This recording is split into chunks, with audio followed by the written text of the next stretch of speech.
We've been looking at a lot of different types of series problems, both about ordinary points as well as singular points, and we haven't necessarily taken a look at why we would ever use a series to be able to solve a differential equation. In other words, are there any physical real-world applications? And there are. And one of these types of special functions that comes up a lot in natural phenomenon is called a Bessel equation or Bessel function. So we're going to first study Bessel equations and their solutions being Bessel functions. So a Bessel equation is a specific type of differential that has this form. So we have x squared y double prime plus xy prime plus x squared minus v squared y. And v is just some sort of integer value for the most part, although we are going to see that there are problems to where it doesn't necessarily have to be an integer and it still could have some solution. The solutions to this differential equation are called Bessel functions. And we have this jv of x, a, and then we have this byv of x. And again, v is just what order the Bessel function is. So it's whatever that integer value is, 1, 2, 3, 0, etc. And there's different kinds of Bessel functions. So there's Bessel function of the first kind, and that's the one we're going to be focusing on because that gives us the physical solutions that we need. There is a second solution that's going to be called a Bessel function of the second kind. And we're not really going to be worried about that in this course. However, you might see it in some of your advanced physics courses, you might see it in advanced calculus or even partial differential equations. So I just wanted to make you aware that there is a Bessel function of the second kind, yv of x. Sometimes they're called Weber or Newman functions.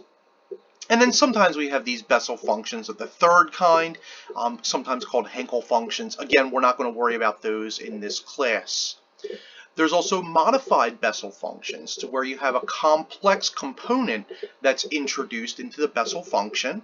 And so you get, instead of xy prime plus, you're going to end up with xy prime minus. All right? And that means the solutions are going to be modified Bessel function solutions to that modified Bessel equation. All right? Again, just to make you aware of these, that they exist, and we're not going to look at those in this course. We have a modified Bessel function of the first kind, so civ of x, where c is a real number, and dk sub v of x. And again, v is the order of the Bessel function that we're looking at. And the question is, okay, that's great, we have these Bessel functions, where will we use them?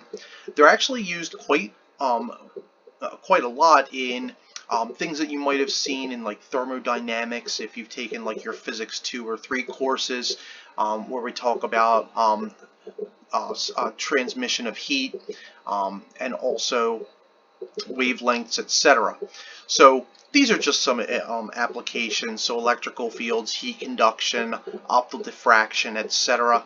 Transient heat conduction in a thin wall, steady heat flow in a circular cylinder of finite length. There's actually, you can utilize polar and cylindrical coordinates later on when you're in impartial differential equations to try to help you with these Bessel functions to show that they are parts of solutions to PDEs. So that's actually pretty fun in your next differentials course that you'll be able to see that. This is just what some of the Bessel functions look like. All right, and they have some of that similar stuff like the transient solution and then a steady state, because as you'll notice, like for J sub naught, it starts out to where it's a fairly large length and then it kind of mellows out and it has like that periodic behavior. All right, and then the same thing with J1 and J2. All right, and again, the 1 and the 2 and the 0, those are the values of V. All right, and we're going to be seeing these a little bit later in the course. Finally, just some specific physical applications as to where we would even see these sorts of PDEs. So let's say we have a system where we have an oscillation of variable length. So we have a cord and a pulley, and we just, whatever this mass is at the end here, we kind of just change it.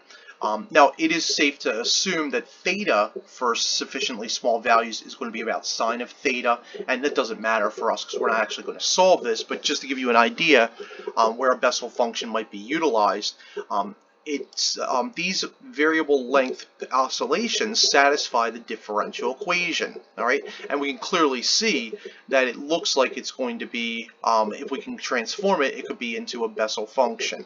And then the same thing over here. We have a linearly tapered rod, circular cross subjected to an axial force of P, that's shown below here. The deflection curve is going to satisfy this second order differential equation. Okay, so again, just a couple physical applications as to where you would ever use a Bessel function in real life, and these aren't the only ones, there are a number of them.